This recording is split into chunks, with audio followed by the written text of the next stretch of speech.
Okay. It's kind of a catchy title. Is big business broken in America? And it's a real question. But for any of you who don't know me or don't know me well at all, my name is Curtis Johnson, and I run a company called Forge Benefits. We help businesses, independent contractors, small and medium sized businesses with the benefits, employee benefits, and what would be kind of like an equivalent for themselves if they're just a solopreneur, 1099 contractor running their own business. It's probably it's a pretty tough pain point for a lot of independent contractors. But the question is, big business broken in this country? It's such a fraught with error kind of structure and system when it comes to looking at kind of corporate structure, public entities, companies of that nature. When you really break it down, you have kind of like this baked in challenge, which is if every quarter you have to report profits, if every quarter you have to see growth, what does that mean for things that don't necessarily register not only immediately in terms of bottom line, but maybe they don't register for years. Things like culture or things like how you treat your employees, sure, how you treat your customers, because I'll actually give this as an example it's a very prime example. We walked into Chipotle uh, probably about a week or two ago in out here in Florida, in the Tampa Bay area, and it's shocking. I remember when I first walked into a Chipotle in Glendale, California, probably a decade ago, and it was one of those experiences that you kind of just can't put to words. You're like, there's something special going on here. And I remember just to get this overstuffed delicious chicken burrito, you're waiting half an hour in line around the corner, right? Back then Chipotle had something special, but over time you start to see the corporatized changes that can sometimes crush that special experience. So we walk into Chipotle a week ago, and it's a very interesting difference. There's no sort of like vibe to the experience. You walk in and it's some kids behind the counter that probably couldn't care less what you ordered, that you're even there. And the person that's standing right in front of me is like literally snapping to the person who's kind of like building their bowl, right? And saying, no, don't close the lid. I said I wanted lettuce. And it's a small example of like, oh wow, there's not that care, there's not that training, there's not that culture. And then there's trash on the floor right outside the entryway, and there's no reason for that to be there. It's not that they're flooded with customers. There were maybe three people in the entire place.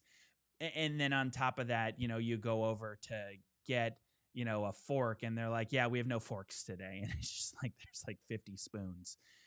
But that's kind of like that change that comes about from corporatizing. But uh the point is just to maybe that's just this very isolated incident, and who knows, maybe the manager took the day off, and as a result maybe that Chipotle is otherwise an absolutely amazing Chipotle, and everything I'm saying is incidental, but more than likely not. When you leave kind of that smaller size, that small medium business size, or that independent contractor size, those individual instances don't matter as much. With a small business, something like that happens, and maybe those clients in their local community go, yeah, maybe I just maybe Joe's burrito spot just isn't gonna cut it for me anymore, and I'll go to some other place and try out their food. When you're small medium business, that means a lot more. That client interaction, that quality experience, but also frankly the way you treat your employees and the culture you create, those things mean a little bit more when you are that smaller size. They just do. Because you lose one employee and all of a sudden, hey, our operations are totally thrown off. Where Chipotle loses an employee, no big deal. Not to rag on Chipotle. This is not in any way to bag fest on Chipotle. We could talk about Amazon. We could talk about it maybe areas a little closer to home for me, United Healthcare. all of them, when it comes to this big business world, there's a lot of the same sort of feel of a culture that just gets trashed, of a focus on bottom line that loses sight of quarterly bottom line, that loses sight of humanity. What does this have to do, though, with the topic of benefits? Good question, because honestly, that gets even more of a stretch out there. But one thing that I think that I want this to showcase and illustrate for you is something that is quite interesting, because if you're a business owner and you're barely scraping by, you're having a hard time paying yourself, let alone the more basic fundamentals. If you've got some employees, you're sitting there going, well, I got to make sure that I at least pay them. Sometimes after paying all the employees, I've experienced this, there's not much money left over for yourself. So what kind of problem does that create? Well, it's pretty hard to be philanthropic or caring or anything if you're being, if you're suffocating as a company. That can happen for a couple different reasons. One reason might be, hey, profitability is not kind of tapped. And there's some stuff that not necessarily just focusing on profitability, because profitability is the end in a chain that is very long.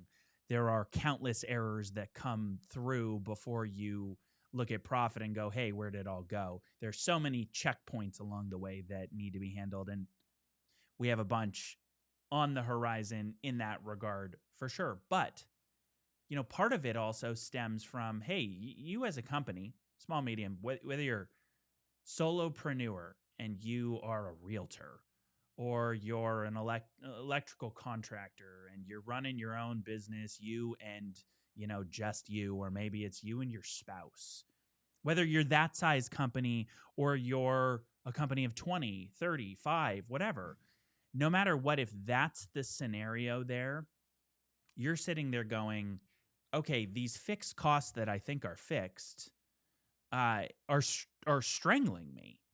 And that can sometimes be the issue.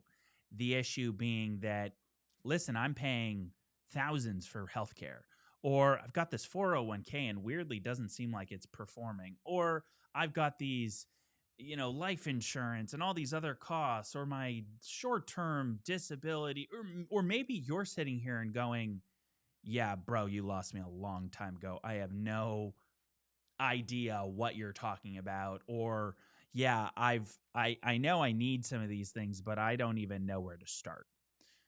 The point of the matter is, sometimes what happens is these fixed costs strangle the profit right out of your company.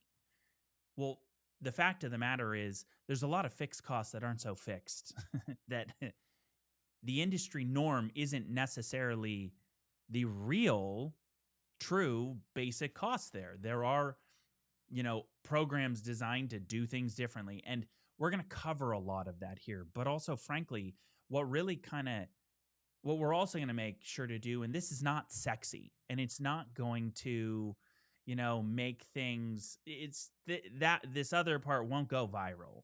But the fact of the matter is, most of you are running around having no freaking idea what you actually need, or what any of the terms, what are the different, with PPO networks, what are all these things? What's a pharmacy benefits? What? Like, some of these concepts are so lost to most people.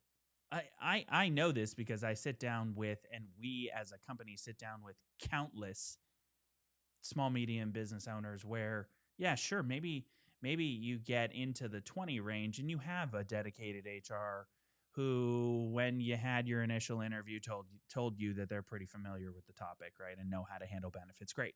But, most of you out there that I am actually talking to probably have no concept of some of these terms, and you are HR from way above. You are the CEO handling HR and everything. Well, if that's the case, we need to probably cover some of these topics so you actually know what you're talking about, or you actually know what you're looking for.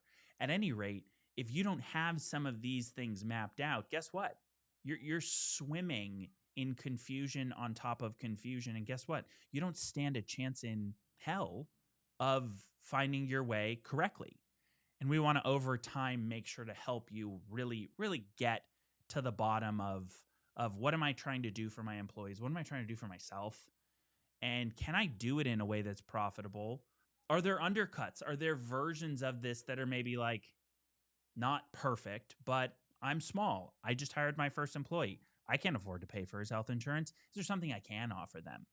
Because let's face it, a lot of people find themselves in that awkward middle phase, which is I can barely pay my own bills, let alone now add someone else's health insurance. So hopefully that's not you. Hopefully you're not sitting there going, I can barely pay my own bills. You let's be honest. If that's the case, there are so many other things that you should be looking at. So we're not really like, are we talking to you? Yeah, sure. But maybe we're talking to future you. At any rate, what we want to help you solve is we want to help you really get a grip and understand how do we actually find our way through the mess and the just disgusting confusion that is health insurance, 401k. Can I offer it? What is available? What's good? What's bad? And part of that is going to be we want to know from you, what are your questions? What are your pain points? So, all of that to say, we've got probably quite a long journey here ahead of us that I really want to go through with you. And this is going to be an interactive journey. We want you to chime in. We want to know in the comments below what are the problems you actually have. We're not preaching here. We want to we want to get in the muck with you. We want to know what the problem is and help you solve it. So comment, tell us what you got going on, what your issues are, what you're running into, what questions you have. And yeah, we're going to highlight some shitty companies and some really great companies, whether they're small, big, anything in between, individuals. We're going to showcase some of that too. So we're excited. It's going to be fun. Catch you in the next one. Subscribe, do the whole thing, like, comment, share, all that good stuff. All right? Take care.